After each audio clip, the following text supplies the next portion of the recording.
parang meron kayong pinag-iipunan, may mga plano kayo mga kapiksi and yung mga plano na yon parang nagpaplano kayo na mag-explore, nagpaplano kayo na mag-try ng mga bagong bagay and for some of you medyo kailangan ng budget nito guys 'no. So, make sure na pag-ipunan niyo and kapag ready na yung budget niyo, siyempre kailangan may pasobra palagi sa budget. Yung iba guys, kailangan niyo ring mag-ipon for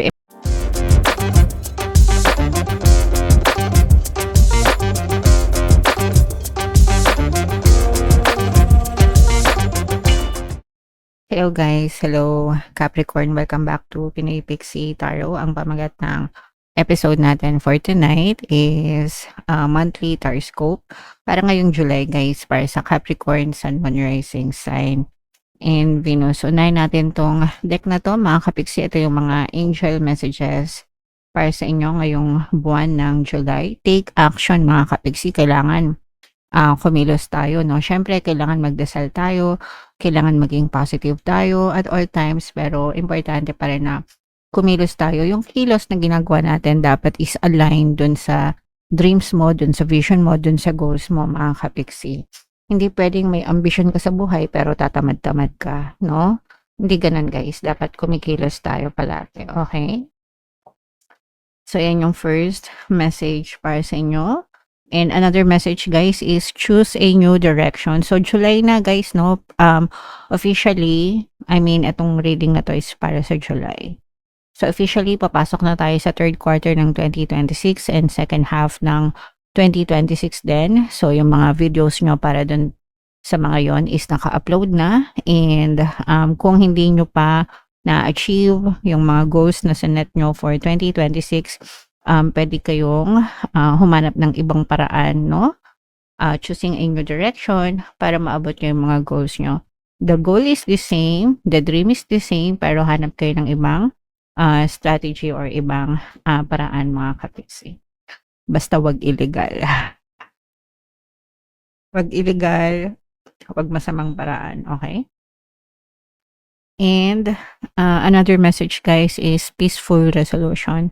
So, ito guys, napakagandang mensahe nito kasi ibig sabihin, kung meron kayong mga pinagdadaanan sa buhay, mga kapiksi, dadating din yung mga solusyon para sa inyo, hindi kayo papabayaan ng nasa taas, guys. By the way, bago natin ituloy ito, nakalimutan ko sabihin, sa dulo ng video, magkakaroon tayo ng yes or no, pick a card reading. So, ito yung deck na gagamitin natin. Pwede kayong magtanong ng isang tanong answerable by yes or no, tas titingnan natin yung sagot ng tarot, okay? So, sa dulo ng video yan, guys. So, ito guys, i-mind nyo na tong mga peaceful resolution na to, guys. So, ito naman ay sa love, guys. Tingnan naman natin yung gustong sabihin sa inyo ng person nyo, mga kapiksi. Kung ano lang yung makaresonate sa inyo, guys. May mahal na akong iba. So, for some of you, pwedeng hiwalay na kayo ng person mo, pwedeng ghosted na kayo, guys, o kaya naman pwedeng may emotional gap na kayo. Kumbaga parang kayo pa pero parang wala na. And that's because meron na siyang ibang gusto, ibang mahal, mga kapiksi. So, in short, meron na kapalit, no? So, yeah. And another message is sana maunawaan mo ko. So, meron na siyang ibang mahal and sana maintindihan mo siya. Yun ang nais niyang sabihin sa inyo, mga kapiksi. Minsan, ganun talaga guys, no? Feelings change, people change. And minsan pag may nakikilalang bago, may nakikilalang iba, nag-iiba din yung feeling. So, kahit na gustuhin natin, kahit na mahal pa rin natin sila, kung hindi na nila tayo mahal, sometimes wala man tayong magagawa, guys. And another message, Capricorn, hindi na ako kagaya ng dati. So, hindi na siya kagaya ng dati kasi meron na siyang mahal na iba. So, for some of you guys, pwedeng hiwalay na kayo ng person mo. For some of you, definitely there's a clear third party energy dito. And parang mas pinipili ng person mo yung third party kaysa sa inyo, mga kapiksi. So, comment down below if naka-resonate kayo dyan. So, shuffle natin to guys. Hanapin natin yung energy ng Capricorn habang sinashuffle ko to. Panoorin nyo muna mga kapiksi yung video natin regarding sa ating paano mag-manifest ng abundance video course. Kapiksi, sawa ka na ba sa mga struggles at hirap sa buhay mo? Masipag ka ba at masikap sa buhay ngunit hindi ka pa rin umaasenso? Ilang beses ka na bang nag-attempt mag-negosyo at mag-invest pero palagi ka pa rin nalulugi? Sa pagkakataon na ito ay maaaring may subconscious beliefs ka na nagiging balakid sa iyong pag-unlad at pagyaman. Introducing, paano mag-manifest ng abundance video course. Dito ay matututunan mong ma-overcome ang mga balakid mo para tuluyan ka ng umunlad, umasenso, sumagana, maging matagumpay, successful at maswerte sa iyong kabuhayan, pera, trabaho, negosyo, salapi at kaperahan ng bonggang-bongga. Dali, mag-send na ng email sa pinoypixie@gmail.com at simulan na ang iyong pagyaman ngayon. Alright, so sa lahat ng gusto mag-avail ng course guys, mayroon tayong paano mag-manifest ng abundance video course, paano mawala ang third party, at magkaroon ng harmonious na relationship, paano pabalikin si ex or vice breakup. Sa mga interesado guys, mag-send lang kayo ng email sa pinoypixie@gmail.com. And sa mga naghahanap ng pampaswerte guys, mayroon tayong money shaker jar. Ito yun guys, super liit na bote pero super effective guys and super powerful. Inaalog to ang mga kapiksi. At saka ito. So sa mga gustong sumakses guys, ang dami ng success stories yan. Mag-send lang kayo ng message dito sa WhatsApp number ko guys. So Capricorn kayo ay na-represent ng King of Pents, mga kapiksi. So latag muna natin guys. Alright. So ito, guys, yung iba sa inyo, meron kayong pinag-iipunan. Mga kapiksi, no? Parang meron kayong pinag-iipunan. May mga plano kayo, mga kapiksi, and yung mga plano na yon, parang nagpaplano kayo na mag-explore, nagpaplano kayo na mag-try ng mga bagong bagay. And for some of you, medyo kailangan ng budget neto guys, no? So, make sure na pag-ipunan nyo. And kapag ready na yung budget nyo, syempre kailangan may pasobra palagi sa budget.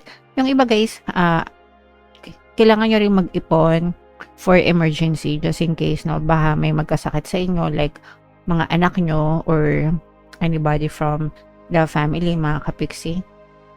So, make sure na palaging may laman yung emergency funds guys, no? Para hindi kayo mahirapan. Para palagi kayong may madukot sa panahon ng pangangailangan guys, okay? Alright, and dito naman guys, pagdating sa love life, for some of you, no, this is not third party kasi yung kanina nakita natin third party, pero ito guys, for some of you, maaring reconciliation. Pwedeng naghiwalay kayo dahil sa third party, mga kapiksi, pero for some of you, pwedeng may magkaroon ng reconciliation. Ibig sabihin, may bumalik, no? Ang intention nitong person na to na kaya siya babalik sa'yo is makipagbalikan. Pwedeng na-realize niya na ikaw yung mahal niya kasi dun sa third party, siguro palagi sila nag-aaway or baka nagkakaroon sila ng mga aberya. And itong person mo parang gusto niyang bumalik sa inyo.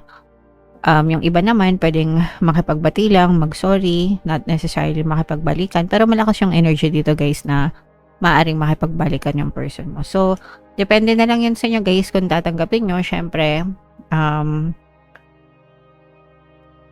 red flag, third party, diba? Pero, syempre guys, may mga tao rin naman na nagbabago. So, kung gusto nyo bigyan ng chance yung person na yan, bigyan nyo. Ito guys, may nag-i-stalk sa inyo, mga kapiksi. So, at saka nag-i-evil eye din, guys. So, mag-ingat kayo sa pag-flex, stay low-key, mga kapiksi. Minsan kasi, although, kasi ngayon, di ba, sa panahon ng social media, lahat pinopost ng mga tao, ng mga achievements nila. And that's fine, okay lang yun. Pero sometimes, nagiging yun guys, myth siya, no, ng mga evil eye, mga inggit. So, merong naiinggit sa inyo. Tsaka yung iba sa inyo, parang merong nag-i-stalk din ng profile nyo. Lalo na guys, yung mga house tour. Wala ba nang problema sa mga house tour guys? Mahilig ako manood ng mga house tour. Pero baka kasi, chinecheck yan ng mga magnanakaw, di ba? Tinitingnan kung paano mapasok yung mga bahay nyo. So, mag-ingat din kayo. Make sure na meron kayong mga protection, mga kapiksi. Okay? So, yun yung nakikita natin. And for some of you guys, this is also an energy of good karma din, no?